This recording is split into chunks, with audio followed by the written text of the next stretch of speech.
ಅಜಾಗರೂಕತೆಯಿಂದ ತೆರೆದ ಕಾರಿನ ಬಾಗಿಲು, ಬೈಕ್ ಸವಾರನ ಸಾವು, ಮತ್ತೊಬ್ಬನ ಸ್ಥಿತಿ ಗಂಭೀರ. ಫಿರೋಜಾಬಾದ್ನಲ್ಲಿ ಚಾಲಕನೊಬ್ಬನ ಸಣ್ಣ ನಿರ್ಲಕ್ಷ್ಯ ವ್ಯಕ್ತಿಯೊಬ್ಬನ ಪ್ರಾಣವನ್ನೇ ಬಲಿ ಪಡೆದಿದೆ. ರಸ್ತೆ ಬದಿಯಲ್ಲಿ ನಿಲ್ಲಿಸಿದ್ದ ಕಾರಿನ ಬಾಗಿಲನ್ನು ಇದ್ದಕ್ಕಿದ್ದಂತೆ ತೆರೆದಿದ್ದೇ ಈ ಭೀಕರ ಅಪಘಾತಕ್ಕೆ ಕಾರಣ. ಬೈಕ್ನಲ್ಲಿ ಗ್ಯಾಸ್ ಸಿಲಿಂಡರ್ ಸಾಗಿಸುತ್ತಿದ್ದ ಹುಕಂ ಸಿಂಗ್ ಮತ್ತು ಅವರ ಅಳಿಯ ಪ್ರದೀಪ್ ಕುಮಾರ್ ಈ ಘಟನೆಯಲ್ಲಿ ಸಂತ್ರಸ್ತರಾಗಿದ್ದು, ಹುಕಂ ಸಿಂಗ್ ಸ್ಥಳದಲ್ಲೇ ಮೃತಪಟ್ಟಿದ್ದಾರೆ.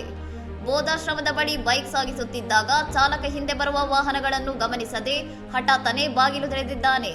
ವೇಗವಾಗಿ ಬಂದ ಬೈಕ್ ನೇರವಾಗಿ ಬಾಗಿಲಿಗೆ ಡಿಕ್ಕಿ ಹೊಡೆದಿದೆ.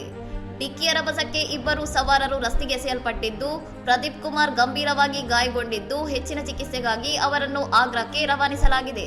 ಅಪಘಾತದ ಇಡೀ ದೃಶ್ಯ ಸಿಸಿಟಿವಿಯಲ್ಲಿ ಸ್ಪಷ್ಟವಾಗಿ ಸೆರೆಯಾಗಿದ್ದು, ಕಾರು ಚಾಲಕ ಮತ್ತು ಆತನ ಜೊತೆಗಿದ್ದವರು ಬಾಗಿಲು ಪರಿಶೀಲಿಸುತ್ತಿರುವಾಗ ಸಂತ್ರಸ್ತರು ರಸ್ತೆಯಲ್ಲಿ ಚಲನರಹಿತವಾಗಿ ಬಿದ್ದಿರುವ ದೃಶ್ಯ ಮನಕಲಕುವಂತಿದೆ.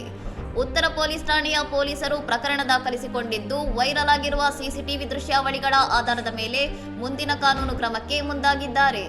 ಇನ್ನಷ್ಟು ಸುದ್ದಿಗಳಿಗಾಗಿ ನೋಡ್ತಾ ಇರಿ ಸೌರಂ ಟಿವಿ.